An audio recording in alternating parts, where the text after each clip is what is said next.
Hi, my name's John and I'm a collector of classic and vintage motorcycles, and along with my friend and my dad we have a collection of just over 20 bikes now, and I'd like to talk to you now about this particular one, which is a 1939 Vincent HRD Comet. Now this was basically as good as it got in the pre-war years in terms of 500cc singles. You couldn't really find anything more exclusive or more expensive at the time than a Vincent Comet. People often say to me when we ride these, oh, why did the early Vincents have HRD written on them? Why aren't they just called Vincents? Well, a little bit behind that was that HRD stands for Howard Raymond Davis. Now he was a swashbuckling RAF pilot and road racer who, after the First World War, took up road racing again and racing at Brooklands, and decided that he wanted to make his own motorcycles. So in 1921-22, he started to manufacture HRD motorcycles in Wolverhampton in England. They were very good, in fact. They were quick, and he was quick. So in 1925, he entered the Isle of Man TT and actually finished second in the junior TT, and actually finished first in the 500cc senior class. So that was an amazing feat for someone to ride their own bikes at the Isle of Man and take on the big boys and win. However, he was a very good racer, but a poor businessman, and in 1928 the business went into administration, at which point a young, bright, innovative young man called Philip Vincent comes into the frame. Now he was studying mechanical engineering at Cambridge University. Had only just started his course when he decided he didn't want to do that. He wanted to start making his own motorbikes. He'd already built a couple of prototypes as a teenager, and was really eager to try and manufacture what he thought was the best motorcycle possible at the time. He was quite frustrated with what he saw as design flaws, if you like, of the bikes available at the time in terms of, BSA, Triumph, Norton, etc.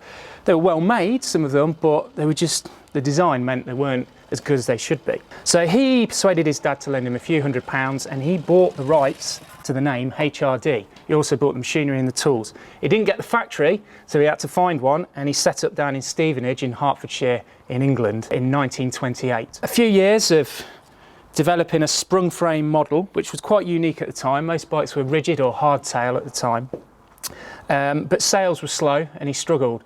And it wasn't until around 1932 when, with the help of Phil Irving, who was another genius Australian engineer, got involved, and they developed what they called a diamond frame rear suspension, which meant the bike started to look more like an attractive saddle tank 1930s bike, which led through to 1935 when this bike came out along with the Meteor, which was an engine that was developed by themselves as well. Previous to these bikes, they were using engines from Rudge and Jap. So the all-proper first all-Vincent bike came out in 1935. Two models, 500cc singles, this one being the Comet, which is a slightly sportier version of this one over here, which is the Meteor.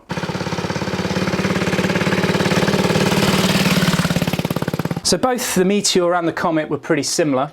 The Meteor was a slightly softer version, so lower compression ratio, slightly smaller carb and slightly less power. So this one had a top speed of around 75 to 80 miles an hour. Still an expensive bike in its day, around 75, 80 pounds to purchase. The equivalent Triumph or BSA, for example, would be 15 or 20 pounds less than that. So they were quite a bit more expensive. But fundamentally, it was the same as the Comet, but just a slightly easier bike to live with. If you wanted the slightly faster one, and this was what was more popular, then you would go and purchase the Comet.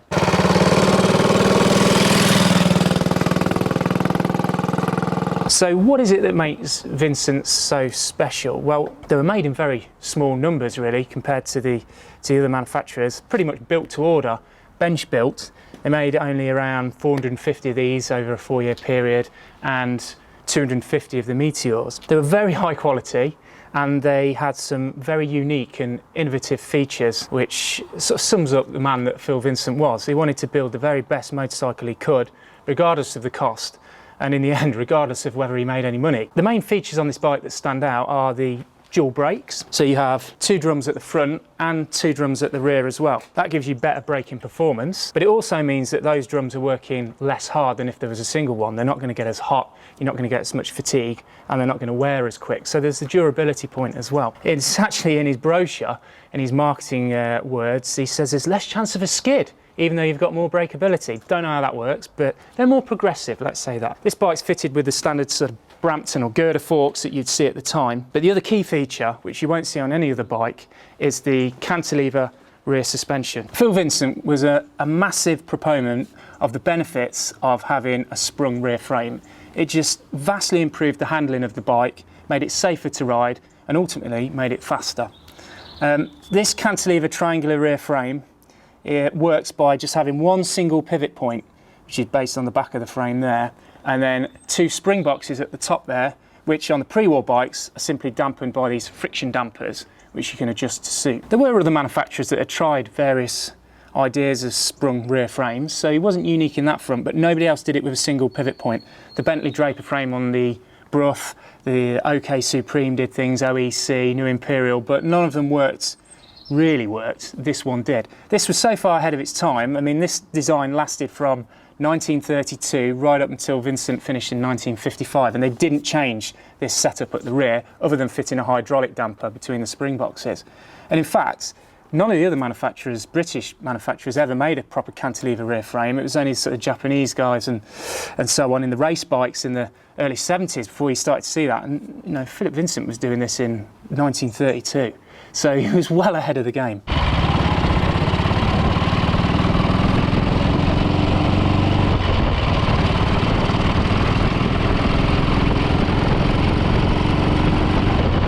So this is the 500cc single cylinder. It's a very distinctive design actually, and it looks quite different to anything else that was on the market at the time.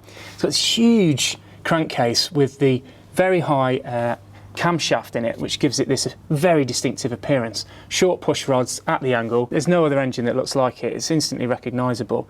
The idea of the high camshaft was that it could rev higher, and even Phil Vincent in his marketing speak, in his brochure, called it the semi-overhead cam, even though it's not overhead cam and it nowhere near is. But that's what he called it because it gave some of the benefits of an overhead cam engine in terms of its durability and ability to rev higher than a normal pushrod engine. So other features on the engine, pretty standard Amel carb with separate float bowl. Spark and dynamo are Miller. Gearbox is a Berman gearbox, 4-speed, 1 up, 3 down, which is typical for the British bikes. And everything's pretty standard on this bike. What we have added on is this oil tap. Pre-war bikes in particular have a habit of wetting the sump, and it should be a dry sump, so we have this little stop valve which, when it's not on, stops the oil flowing down there where we don't want it to be, basically. From a controls point of view, it's a fairly standard procedure, similar to all pre-war bikes. We've got the throttle, we've got 2 levers on top, which on this bike have actually been swapped over. So this one is advance and retard for the ignition.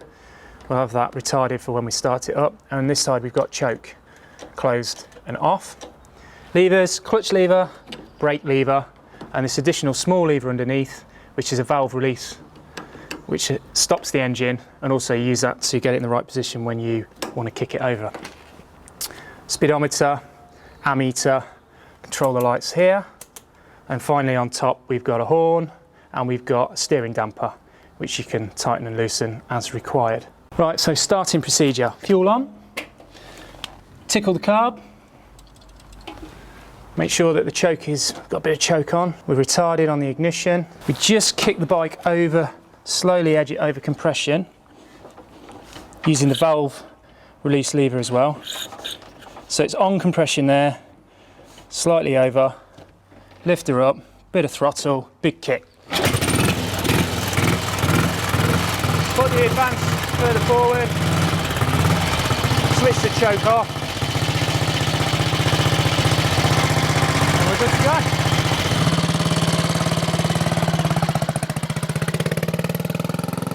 So there's one or two interesting features here. We've got big single spring in the middle of the girder forks, which is dampened by friction dampers here, which can be adjusted with this wing nut. Speedo drive is off the front drum there, and the brakes, as I mentioned earlier, dual brakes. They actually work off one lever into what you call the balance beam.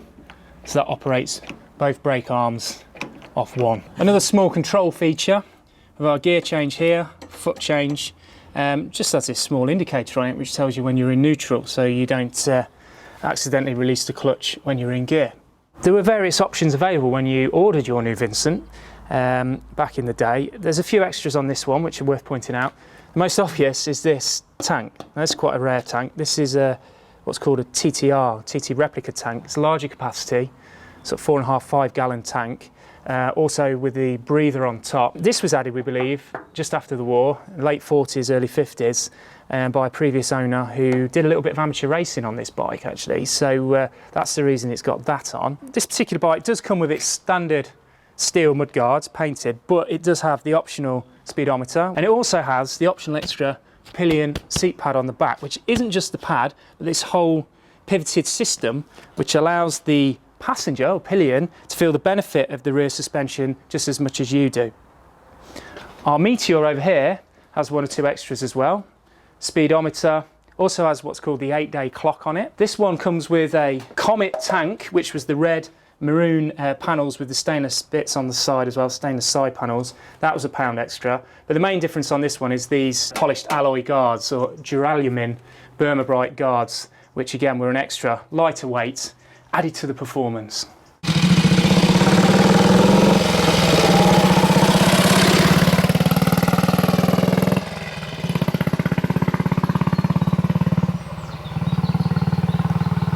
So we purchased the Vincent Meteor over there for my friend about 5 years ago, and we've been really pleased with it.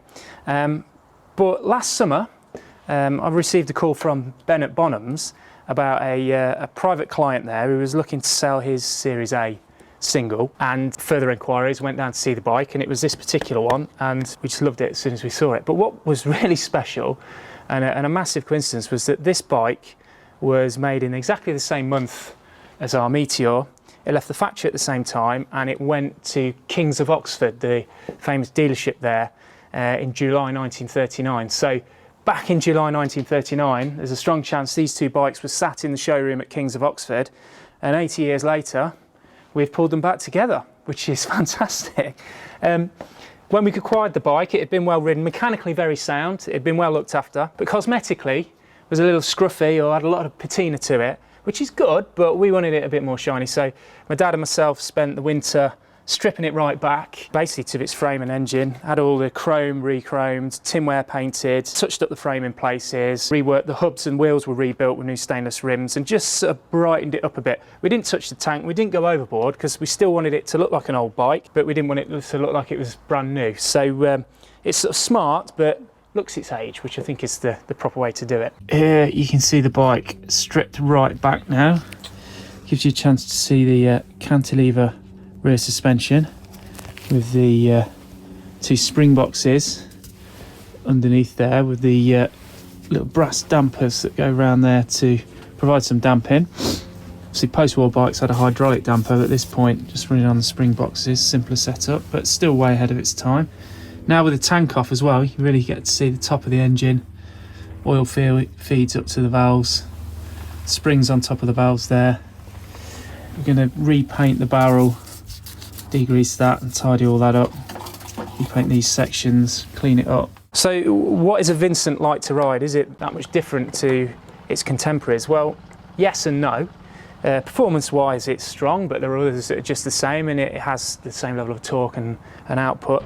Suspension is more comfortable because of the sprung rear end, so there's the benefits of that. Front end is the same as pretty much most bikes, so it handles pretty similar there. But what is different is the seating position. It's quite famous. So this seat is very high, very flat across these short, narrow, flat bars. The post-war bikes as well, the Series Bs and Cs, with their dual saddle, felt even more. So you kind of feel like you're sat on top of it and almost going over the front. It's a bit peculiar when you first get on these, but you soon get used to it, and it is a very comfortable position. Somebody actually described this to me as it's a bit like riding an ironing board for a start off. You feel like you're going to topple over the front, but it does work, and it is unique to Vincent, so it does make it feel a special experience when you're on it. So of the two single-cylinder models available, the Meteor and the Comet, it was this one, the Comet, that was more popular. They made twice as many of these, sold twice as many, and this was the one that had a little bit more power and a little bit more panache, if you like, and credibility. So if you were sat in the pub with your mates back in 1939, you pulled in and you said, what have you got? A Meteor? Well, mine's a Comet. So it gave you that as well. But they're very special bikes, and you do feel special when you're on it.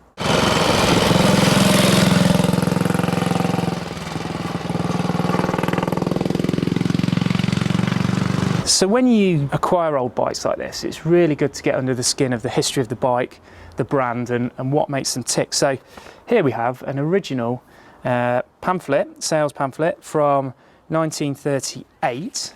We open it up here, see some talk about the engine, suspension. There's the Rapide model, the V-twin.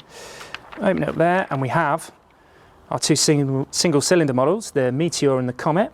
Prices £89 and £96 respectively. They actually dropped the prices for 1938-39 season, so they're a little bit cheaper than that to try and sell some more, make them more appealing.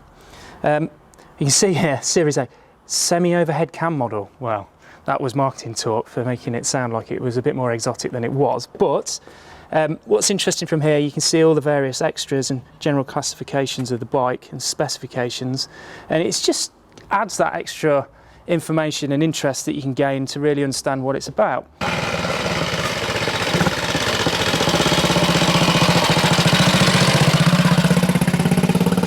The extras, here we go, 120 mile an hour speedometer, £2.15, sir.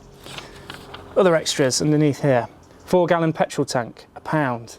Pillion footrest, 10 shillings, etc, etc. So you could specify this bike exactly how you wanted it. So some of the characteristics of this bike, it's very typical in terms of its rideability. It's a big British single. It's a low revving, easy going bike in many respects. You don't need to change gear very often. There's plenty of torque, and it pulls nicely. It's quite a relaxed way to ride in terms of, you got to remember it's over 80 years old, and you need to respect that. So just take your time and soak it up. If you enjoy our videos, please subscribe to our YouTube channel, click the notifications bell and give the video a like. On the right-hand side of the screen, you'll see more of our videos that we think you'll like. Thank you for supporting the Classic Motorcycle channel.